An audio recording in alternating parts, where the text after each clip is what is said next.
Chaque jour, Charles et Carole vous présentent la leçon de l'école du sabbat.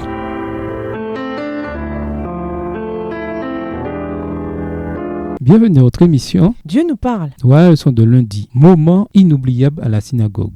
Lisons Marc 1, les versets 21 à 28. Quelle expérience inoubliable vivent les personnes présentes dans la synagogue de Capernaum et quelle vérité spirituelle peut-on tirer de ce récit? Marc 1, les versets 21 à 28. Ils se rendirent à Capernaum et le jour du sabbat, Jésus entra d'abord dans la synagogue et il enseigna. Ils étaient frappés de sa doctrine car il enseignait comme ayant autorité et non pas comme les scribes. Il se trouva dans leur synagogue un homme qui avait un esprit impur et qui s'écria: « Qu'y a-t-il entre nous et toi, Jésus de Nazareth? Tu es venu pour nous perdre. Je sais qui tu es, le Saint de Dieu. » Jésus le menaça, disant: « Tais-toi et sors de cet homme. » Verset 26. Et l'esprit impur sortit de cet homme en l'agitant avec violence et en poussant un grand cri. Tous furent saisis de stupéfaction, de sorte qu'ils se demandaient les uns aux autres: « Qu'est-ce que ceci? Une nouvelle doctrine? » Il commande avec autorité même aux esprits impurs et ils lui obéissent. Et sa renommée se répandit aussitôt dans tous les lieux environnants de la Galilée. La plupart des chrétiens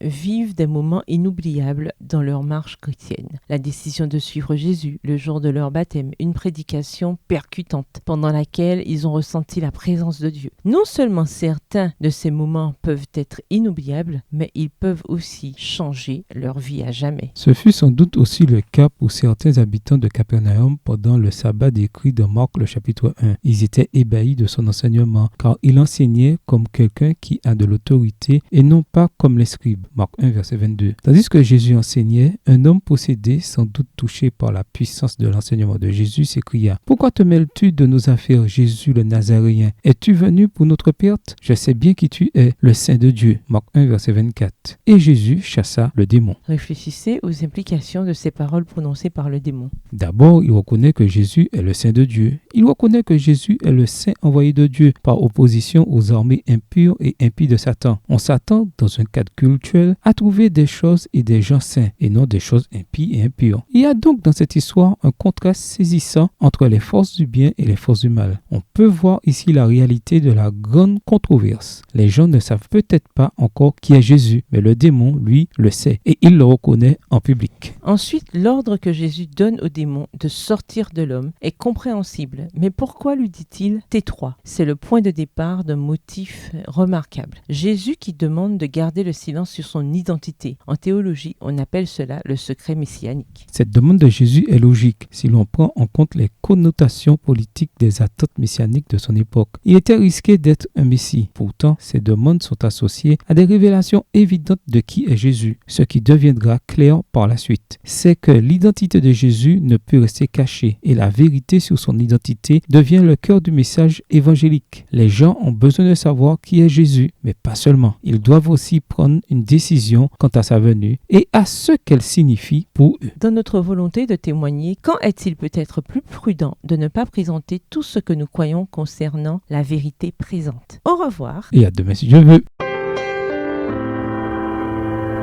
Dieu nous parle. Chaque jour, Charles et Carole vous présentent la leçon de l'école du sabbat.